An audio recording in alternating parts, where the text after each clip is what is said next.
We appreciate you taking time to let us ask you a few questions. Oh, yeah. At this time of the year in particular, I think we all go back to being concerned about breast cancer, but it really is something we need to be cognizant of and making some good choices about during the whole year. You're right.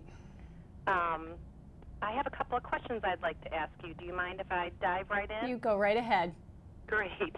I know that your background is as a registered dietitian and have done a lot of work in that area as well.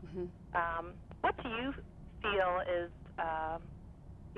one or two of your top lifestyle changes that women can make to decrease their risk of getting breast cancer? Well, the two main things that you can do to help reduce your risk for getting breast cancer is to achieve and maintain a healthy weight and also to exercise on a regular basis. Okay. Those two things kind of go hand in hand, don't they? They do. It seems like we're either doing both of them or doing neither. Right. And for me, I struggle personally with doing both of them consistently at the same time. I'm usually good at one or the other, but not combining it all together. Right. And I was just out on a walk with my neighbor friend, and we were both complaining of the same thing. So it's probably an area that all of us can try to improve and make sure we're doing both of those. Well, I can make healthy eating easier for you if that helps. I can't exercise for you, though. You can't? That would be wonderful. I know. I'm looking for someone to do that for myself, too. Right. Well, please, if you would share some of your tips on the healthy eating, that would be great. Okay. So women are always struggling with their weight, it seems, but it's not enough to just lose weight. You need to diet smart. So by making healthier choices, it's going to be easier to control your weight on a daily basis, and it will become more of a lifestyle habit for you. So if we take a look at what the dietary guidelines say, they recommend that we pile half of our plate with fruits and vegetables, that we consume whole grains like this whole wheat roll that I have here, and that we round out the meal with lean protein like salmon or chicken or very lean ground beef, and certainly eggs, which are incredibly versatile and quick. And if you're talking about being in a time crunch, which most moms are and busy women are, I can't think of anything quicker to make for a meal than eggs. And as I said, you need to choose foods that will offer you the biggest bang for your caloric buck, so that you want to get everything you can for those calories. And the Eggland's Best eggs do just that. For just 70 calories, they're going to give you twice the omega-3, twice the vitamin D, 10 times the vitamin E, and less saturated fat and cholesterol. So it really makes sense to focus on the nutrient-rich foods. Great.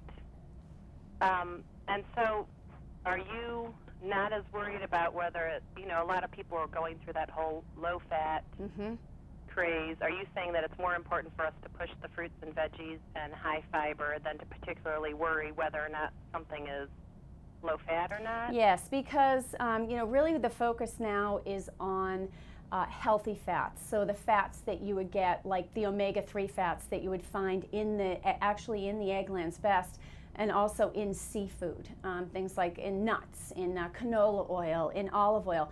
Go for the healthy fats, but use them sparingly. As long as those fats fit into your daily calorie budget, whether you're trying to maintain your weight or lose weight, that's just fine. So no, everything does not need to be low fat, and I think that's a huge mistake to think that it does. You really need to have a balance, just like I'm showing here on the plate. And it helps to have it at every meal, but if you can work it out over a day or the course of a couple of days, that works too. Okay, great. And you had mentioned Eggland's Best eggs in particular. Are they more healthy than some of the other eggs on the market? Yes, they are, because as I said, they provide more of the vitamins and the healthy fats and less cholesterol and less saturated fat, and all for 70 calories. So yes, they are healthier than other eggs.